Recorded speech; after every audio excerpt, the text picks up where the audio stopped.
welcome everybody to the Chicken Coop, where we have guests come on to our show and they basically tell us what they're doing, etc., etc. Here we have someone that is on the forefront talking about like U.S.-China relations as well as AI, Sajid Madapat. Sajid, well, let me introduce you with the ceremonial. That being said, please tell us about yourself. Well, first of all, I really appreciate this opportunity to give you your platform to put some of my contrarian perspectives. Maybe a high-level background. I'm originally from the God's own country. That is, we affectionately call it as God's own country. The southwestern side of India, state of Kerala. There is a state where first time a communist government was democratically elected in 1980s. And this is a highly, again, I don't know how much you know about India, about 5,000 year old civilization, around 2,000 languages and dialects. In that particular state, that is a model for United Nations model for the 100% literacy. And we believe we followers of St. Thomas back in 50 to 80. The Christian missionaries and all the St. Thomas came later on. All the Portuguese, all the colonizers, the Portuguese, the French, and finally the Britishers. They all brought the Christian missionaries. They opened the schools all around the state. As a result, it is 100% illiterate. That 96% treated as 100% illiterate.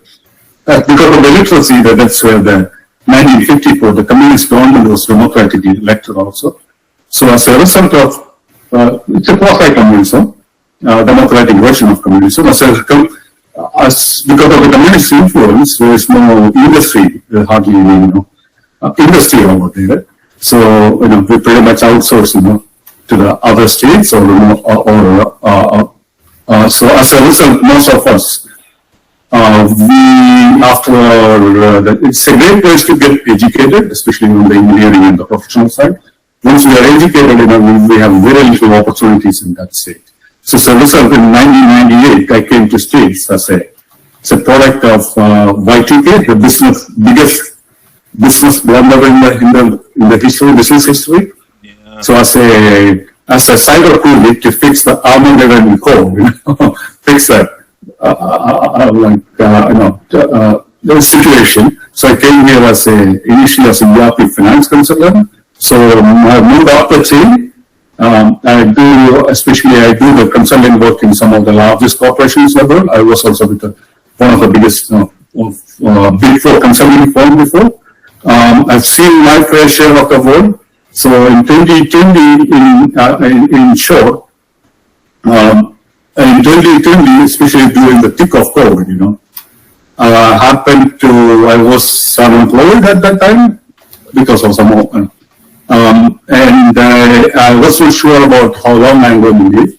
So I thought, let me make my facts straight. So that's when I came the idea with, the Goats Must Be Crazy idea, the very first version of the book I came out with. The subtitle of the book is From the Cradle of Communism, where the communism was born, to the catacomb of capitalism. So from that perspective, from my either ride from the cradle of communism to the catacomb of capitalism perspective, I wrote the book. So yeah. I can vouch for myself, Robert, and Kat, because we were alive during the whole Y2K nonsense. I actually came across a bunch of doomsday preppers, and I was like a kid, and I didn't know, and I was like, what? Even I was just like, dude, what? Anyway, fucking Y2K, what a load of crap that was. Anyway, one of the reasons why... Well, we need to give big credit to the Y2K because many of us are technologically, advanced as a byproduct of, all the dot-com bubble and all those things came. Don't even get me started. Resulting from, partly resulting from the. Don't even get me started the dot-com bubble. To this day, I still think that the streaming wars, how the marketing stabilized, it's basically this generation's dot-com bubble because it was the exact same thing. Like everybody was promising the world with all these websites, etc., etc. Then everything started to stabilize, and market value basically tanked because. Bleh. Anyway, but one of the reasons why I wanted to bring you up was to chat about. Well, I mean, yes, on U.S. versus China, or as our current president, China. But I'll get to that in a second. But like, really, I really wanted to talk about AI. AI is. For the record, I'm very anti. I don't want to say I'm. No, I am very anti-AI. I don't want it anywhere near the animation process, or if I'm developing video games or whatever, I don't use it.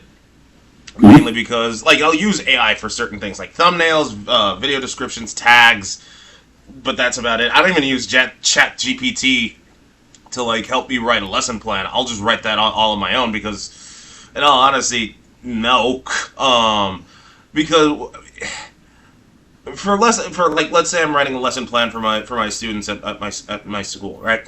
It'd be easy to go down that easy road. I mean, yeah, it would save a lot of time, but at the same time, that's how it starts. Look at YouTube right now, right?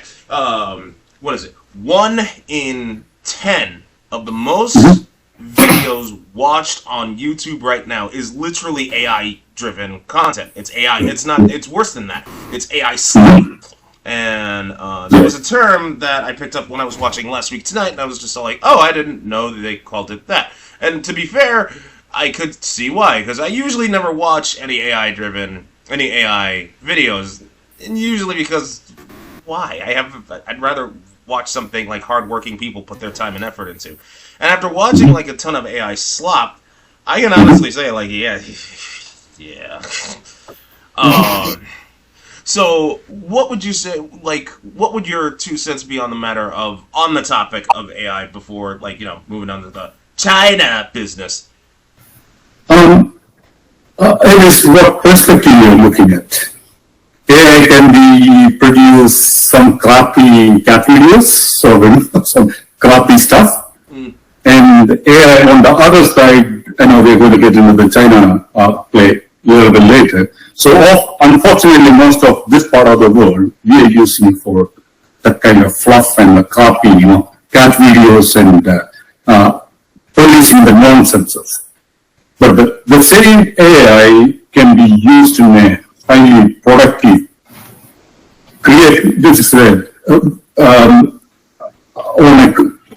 you can amplify your creativity with AI too.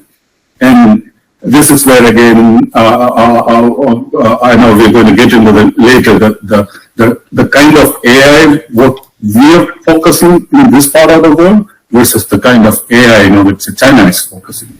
We are more focusing on the fluffy, crappy, side of the AI. Versus on the other side, if you use that one, automating your, like that, at an industrial scale, on the robotic side, or on like the scientific research, or even on the video itself, if you can come out with since you guys are into the video development and that kind of stuff, you can come out with a model. If you throw some good ideas and with a good prompts, it can come out with multiple variations of ideas. It can amplify. You can take it to an X. You can amplify your creativity also with the AI. Or if you can, then again over here, this part of most of the crappy, the images. Most people use it for crappy images and crappy videos and all that kind of stuff. But on the other side again, you can. The AI is your. You can treat it as a no. It is not a messiah. The way you look at it, the way you want to use it, it is going to amplify it in an exponential way. If you're looking for crappy stuff, it is going to throw you with amplified crappy stuff. If you're using it for productive work, it can be used highly productive purpose. Well, okay, when you say productivity, because I know Taco Bell wanted to use AI for, I think, like their drive-through menu, but they actually had to stop it because I don't want to say, well, it was a bunch of trolls. They were ordering something ridiculous, like 10,000 cups of water, and Taco Bell just straight up said no more AI. There was that one incident where I think, what was it? Was it the Air Force that was using an AI drone or something like that, and it just went rogue? And then there was that one person that went on the panel saying, "Yeah, it did," and then he quickly like said no or whatever. Am I right? I think that was because I faintly remember that there was it was acknowledged for like a moment because they had tried to put in commands and it basically just rejected everything they said. Yeah, so one could chalk that up to be like one could chalk that up to be AI in its infancy, and to be fair, they're not wrong. Technically speaking, one could argue it still is in its infancy. It's just getting better and better. So, like, when you mention productivity, where would you draw the line when it comes to using AI in the in the actual workforce? Because it doesn't matter about like my feelings on like animation, game development. You're right, because that's more of the fluffy, it's the fluffy side of things. When you're actually worried, when you're using it like, order processing, logistics, military stuff, where would you draw or even when calculating physics and physics and stuff like that, where would you draw the line? AI is pretty much everywhere. It can be applied to pretty much most when I'm talking about the professional situation. For example, the podcasting world itself. I don't know how have you tried the notebook LM from the Google? I don't think I have. Okay. Notebook LM has a audio podcasting feature. It can come out with, right now it's only two different voices, and if you feed the data to that one, it can come out with a relatively good the analysis between the two. So right now it's only this one. Last month they launched a video LM also, notebook, video feature, but that is right now it's only a slight perspective. It is not, it is in infancy. It can be applied, like you're a teacher, right? So most of those let me put it this way, even last year, this is before AI itself, most of according to forgot the name of the scholar, the Harvard scholar predicted 40% of the universities in this part of, in US are at the verge of closing. And this is again, even prior to the AI influence. With the AI influence, you need to especially in the teaching side, you need to know how to utilize, especially some of those notebook LM features, some of those cloud, like there's a fantastic, the teaching features also with the ChatGPT and with the cloud and all this kind of, So otherwise, your students are going to be they're this generation, they're AI generation, They will be using it on your phone, and so. It can be used, the whole, according to McKinsey's prediction, by 2030, 40% of the professional class is going to be wiped out. With it's already accelerated. Based on my own experience, the most of the layoffs is happening in the Silicon Valley and that area. Right now, especially the programming, the field, at least for Google and many of these companies, at least half of the programming is already done by AI. I think half or 70%, I don't get. Significant portion of the programming is done by the AI. So it is not just the computer professionals alone, all the doctors, the lawyers, or professional class, and teaching side especially, it is going to be a hybrid kind of environment we're going to get into. We need to bring the good part of the AI. It can amplify, for example, if you want to, suppose let's assume that you're teaching the physics or one of those topics, and so on.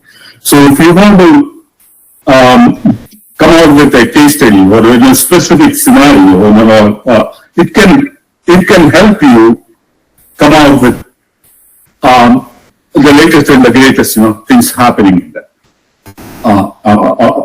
Build a case study for your kids, for your students. So it can be an enabler. It can be on the other side. Unfortunately, in this part of the world, the AI is used, mostly used for the craft. And versus in China, the TikTok videos, they're not allowed to watch. It's a right dance sport. In China, they are not allowed to watch the TikTok video. Even if they are watching it, it's only restricted only for a couple of hours a day. Like that kind of social media. Versus the same platform, ByteDance, Dayu, or I forgot the name of this one. They teach their kids on robotics, on the scientific developments. They force the Chinese government force the kids to watch that kind of productive side of social media or AI, now especially with AI, And seeing that, we might as well touch upon the elephant in the room. China has basically been kicking the Google unveiled its Sora, Microsoft its AI, etc., and they're touting it as a huge achievement. Then China comes out and basically mops the floor with them because their AI model surpassed theirs by miles, like a ton. And it's not just that. China is they're. I know this is old news, and I don't know if it's still relevant because they're gearing up for another space race, and I think the end target is Mars. Me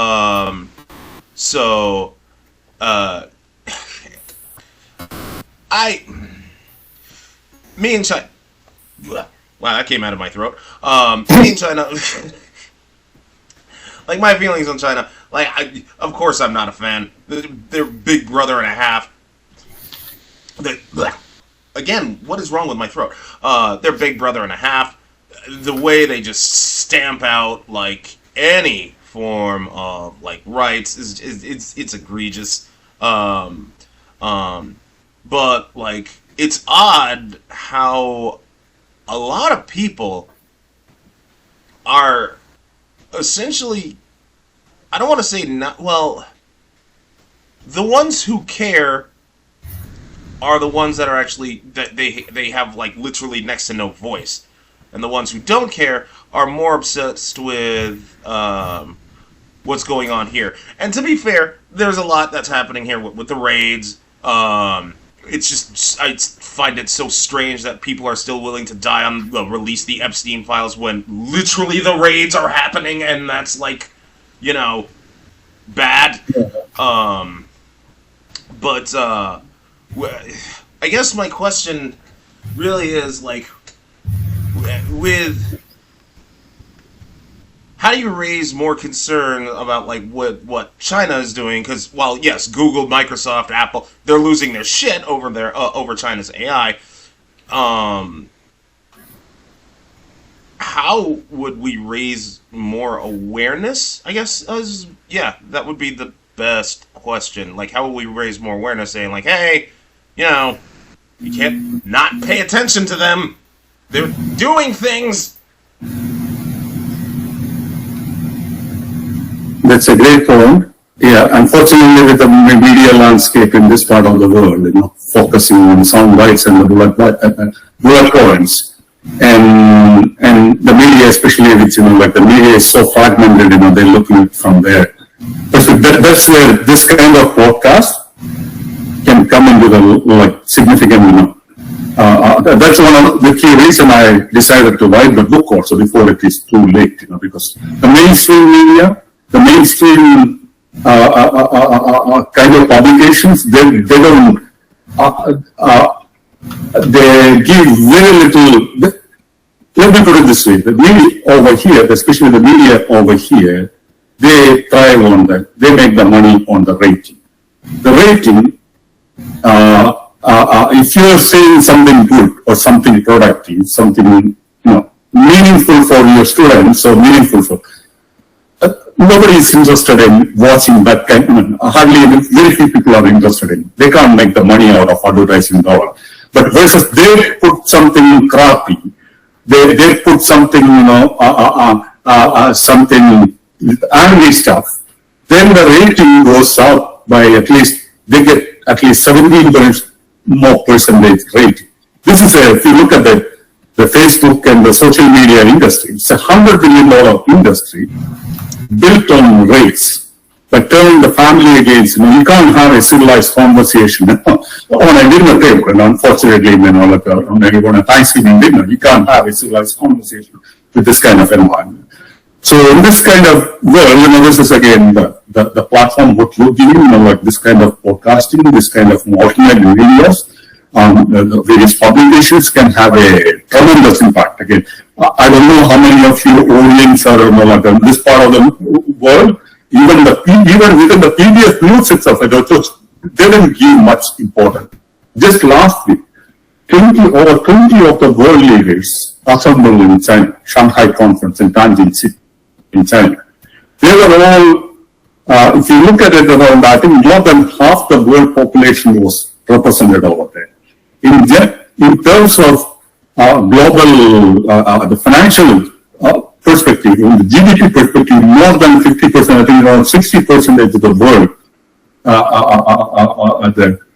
the wealthy country, like this, countries were assembled in that part of the new world order, They're writing the new world order as we speak. They're ganging up against just, this one country or one person over here. So fundamentally there is a significant shift happening in this kind of world. Again, in this part of the world, we know AI through ChatGPT and the crappy, cat videos and all the crappy stuff which we're talking about and all like that.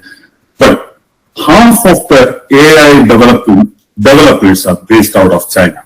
Yeah. When we graduate one STEM graduate in this part of the world, the China graduates 8 STEM graduates. About, I think, every year, I think around 200,000 around people in US get graduated in the STEM field. Versus 8 million people are getting, every year, China is graduating 8 million graduates. When we are closing down, when we are on the verge of closing down 40% of our universities in this part of the world, China is opening, every day they are opening one new university. And if you watch, I highly recommend you to watch some of the Shanghai conferences development, and the kind of, on the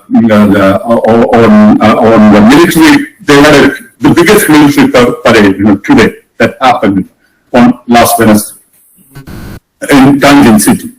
If you look at it over here in this part of the world, we are still fighting, we are still focusing on F-35 and all those things. So that's in a way, that is a Cold War era, those are the equipments developed to fight against the Soviet Union and that kind of era stuff. Versus the China was exhibiting the drones with the AI capabilities. Not just the drones alone, the boats, without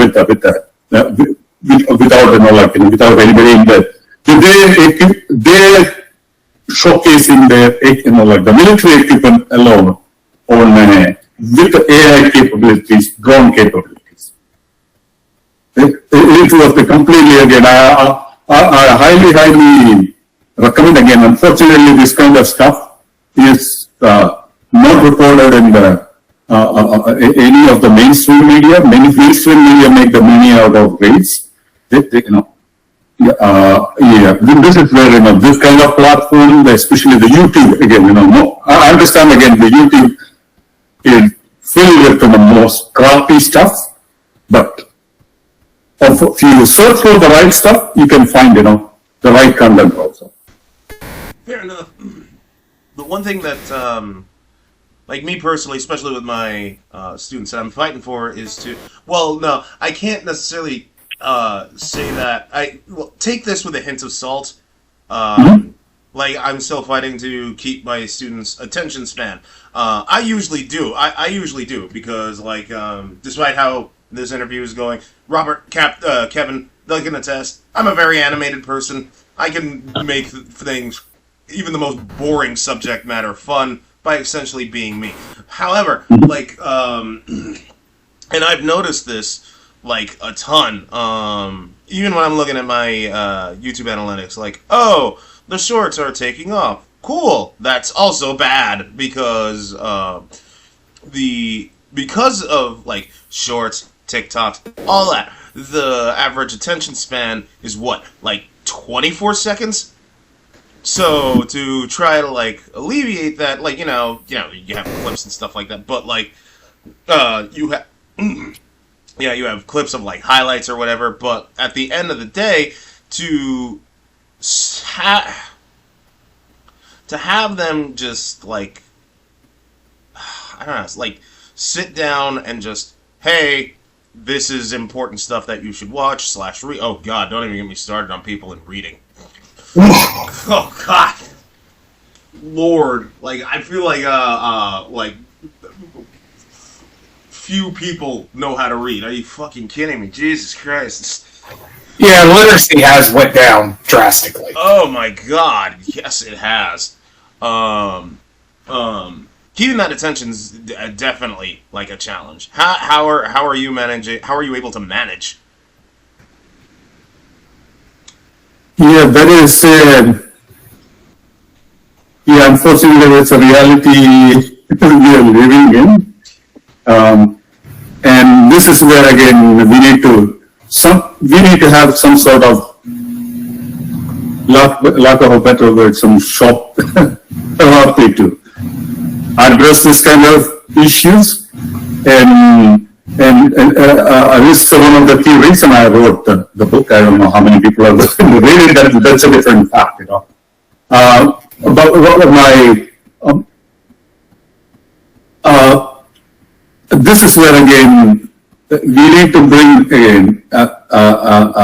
We need to look at how China is addressing this kind of. We need to learn from how. Let's put it right, before putting the China into that. So let's look at some of the solutions are within our own history. That's a reason, like, again, I mentioned as we need to look. In the book, I'm mentioning about we need to look at our own history, what happened 100 years ago with Theodore Roosevelt, or later on with FDR, his cousin, and with all this country we become wealthy, or we become the number one in the world because of one key reason is because of what those leaders put into. And after the Second World War, we sent all the people coming back from Europe and the rest of the world after the war, we sent them back to the schools. Thanks to the GI Bill. So GI Bill educated, especially in 1950s and 60s, all the professional class, the doctors, the lawyers, like that kind of. We send them back to the school. We need to have an. Unfortunately, with the way the currently things are going, we are cutting on our educational budgets, and we are spending the money on the tax write-off. Again, we need to have some sort of shop therapy on, like this. We need to. The chickens are already coming to roost. And if you look at it again, let's look at how the China is addressing. The China, as I mentioned, they have there, first of all, the TikTok is a traditional TikTok, and most of the traditional, all the Facebook and all those kind of social media, so I think it's pretty much banned, especially among Chinese kids.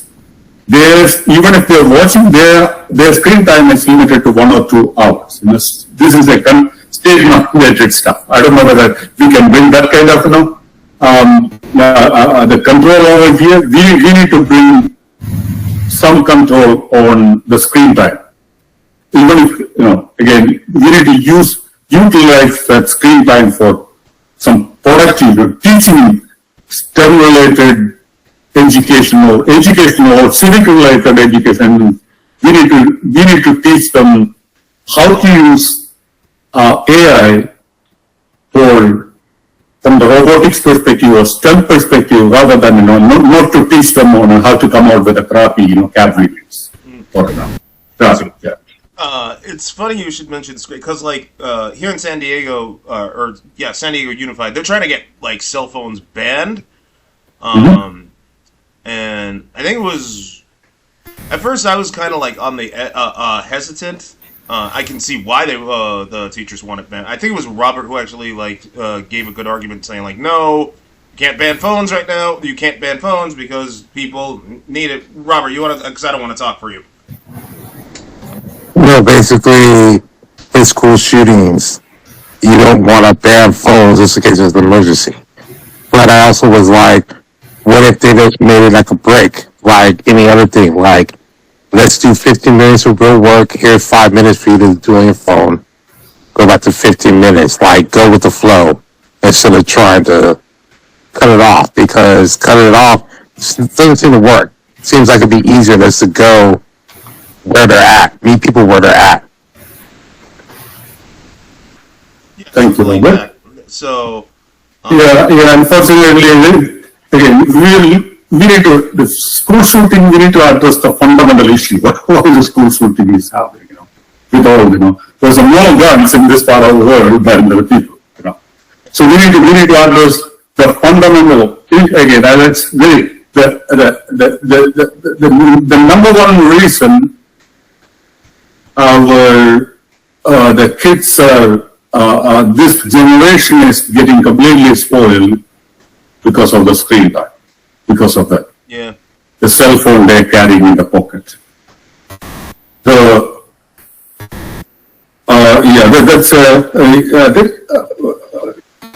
I think it is effective now, or is it they're still debating on that? So if we control the screen time of, first of all, why do that? To my kids, I didn't give them the cell phone. Even all kinds of social projects, from home. Instead, I gave them the watch. If the Samsung watch, or the Samsung Galaxy S4, the basic watch, you can get it for about $100. That watch has the capability of code. So give them, for $50 watch. If there is any emergency, let them use their watch to call their parents, not the phone. So we need to come out with that kind of solution, rather than they play most of the time. They're playing on the crappy stuff, watching all the crappy TikTok stuff, all those stuff. Again, if they're using they're using the phone, use it for a productive, watching the Khan Academy videos, or leveraging some of the AI capabilities, use it for a productive purpose. No, I agree with that, but the problem is that you said give them a watch, but it's people can afford it. So I guess a better solution for that would be the schools need to give out a phone that has no program. It's not a smartphone. Literally, you get one assigned to you at the beginning of your school year, and you can program the people you need to call, your mom, your dad, whoever is in an emergency, and then they'll put their smartphones locked away, and they'll give this phone that they can't play with unless it's an emergency during school use. but that would have to come out of like a school budget or government budget. And right now, our budget's being slashed, so I don't see that being viable. But I agree that yes, the attention span, all that other stuff, definitely because of the phone use. Because when I first got to do phones with me, like all I had was Snake, and I was addicted to that shit. And then you had the TI 84 calculator, which was really great for STEM. But we also got, what was it, Blockman or Puzzle Man that you download on that shit. That was basically a Mario copy. Like, so we've been trending down this path for a while, and I just really feel like it'd be really hard to put things back in the bottle. Like, you would really need some really smart innovations, some cooperation with different agencies and a budget if we're gonna correct this. But I just don't see it right now. Yeah, I don't think either. Yeah, Robert, I'm not sure how realistic is this, especially considering the education budgets are cutting, Yeah, exactly. Giving away the schools, giving away the phones and managing, to take care of the. It's not just giving away the phone alone. They need to take care of maintaining the phones and all those things. They're getting into that one. First of all, why would they need the phone? Again, there can be some relatively, again, the Samsung Galaxy S4, you can, the smartwatch, you can get it, I think, less than $100, relatively way cheaper. And if it's an emergency, this kind of watches has the SOS features, all kind of features. It comes with it. So we need to look at, Well, I mean, because with Robert, it might be like super cheap for those that can afford it. Like, there are just some people who genuinely can't afford it because of their income. And you could be that person that's like, oh, they shouldn't have kids anyway. To that, I will say, number one, don't be a dick. Two, like, this country's been dealing with a population problem for a good while now because low birth rates. So, take your kids where you can get them. And three, shut up. Don't be a dick. But well, I mean, I will argue that a lot of like other countries that have high populations, they also have a lot of average, a lot of low earning income because what else are they going to do but have fun making babies? So it's kind of like an inverse kind of thing, right? Why?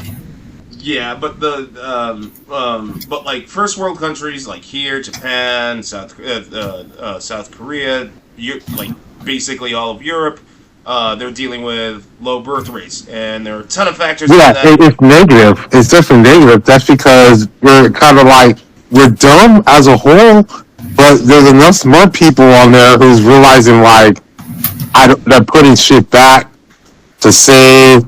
They're looking at the markets like they can't get a house in order to have a kid. So I'm like, I'm gonna freeze my egg, or I'm not gonna get birth till later, right? Yeah. While it's like the ones with like maybe lower education, whatever, and they didn't realize we're not gonna get above this. We're just like, well, let's just do this and then shoot for maybe one of our kids is a genius or whatever. We invest in him, and he can be our ticket out. And it's like how right now. In our country, a lot of people who vote against their interests because they see themselves as one or two moves away from becoming a millionaire or billionaire, instead of thinking like they're one or two moves away from becoming homeless. Inversely, other countries must be like, hey, I'm homeless right now, got nowhere else to go but up, so let's roll these dice. I mean, you could look at it as I know okay. We are coming close to time, and I'm gonna end. I really want to end this on a funny note, because like Robert said, oh, we are homeless and there's nowhere to go but up. But you know what? I'm horny. Let's fuck. Like,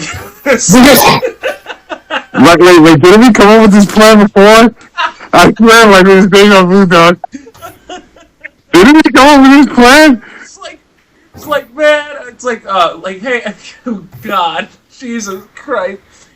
Neighbor walks up. She's all like, "Oh, hey, how's it going? Oh man, just a long day at work. My house just got burned down, and I don't have a cheeseburger. I'm horny. Let's do this." Nothing else to lose, bro. Nothing else. And that's a story. And that's the story that you can sell to Peacock or NBC 2 years down the road. That makes a lot of money. And see, they roll those dice, and in 2 years, you're a millionaire. American dream, live and well.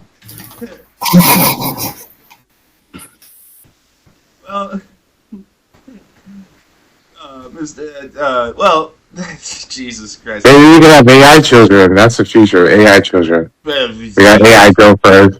AI girlfriends, AI children, First they AI grandbabies. then they take our videos. Now they're literally taking our children. I mean, it's one thing that well, there are people that married their AIs, so I'm not gonna speak on that no more. It's not over the future. I think I'm sure you guys watched the movie Her. About I think 10-15 years ago. That's literally happening now. Yeah. So one of the major problem, especially in China and in Asia, is instead of their girlfriends or boyfriends, they have the AI girlfriends or AI boyfriends. Mm-hmm. And with the robotics coming into the picture, especially the humanoid, robots coming into the they already I think in the process of making $5,000 robot which is going to take care of all the stuff at home, So it's they're in the Chinese companies are in the process of making that kind of robot. It's we're living in a era. Pretty much. We're in the dumbest timeline. Skynet's happening. We all know it's happening. We have the script, and yet we're letting it happen. I mean, at least you don't have to worry about Optimus.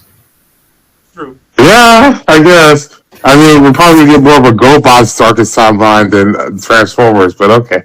Optimus has too much anxiety. He can't deal with people being in his space, so. That being said, go ahead. You can close it out if you want.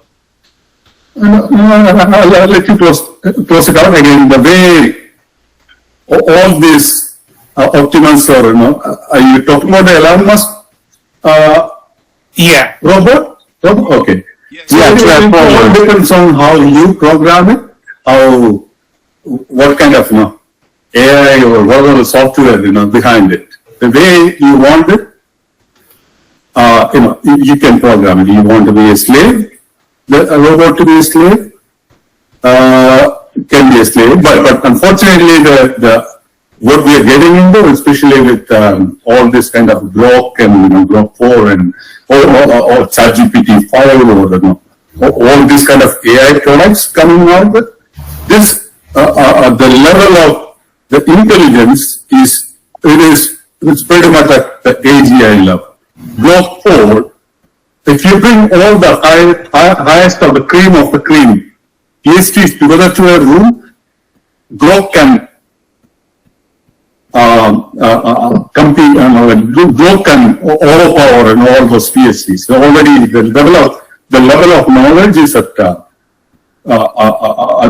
AI already has much more or much more capable than the best of the best, PhDs, screening to learn from PhDs in the world. So it is already. So the problem is going to be the AI. The AI decide, they're going to the whole humanity can be endangered, Yeah. pretty soon with if AI if they decided to go low. Skynet, that's Skynet, everybody. That being said, thank you, Saji, for joining us on the Chicken Coop. Please be sure to buy his book. Please give me so I can put that link in the description as well. You all take care. Later on.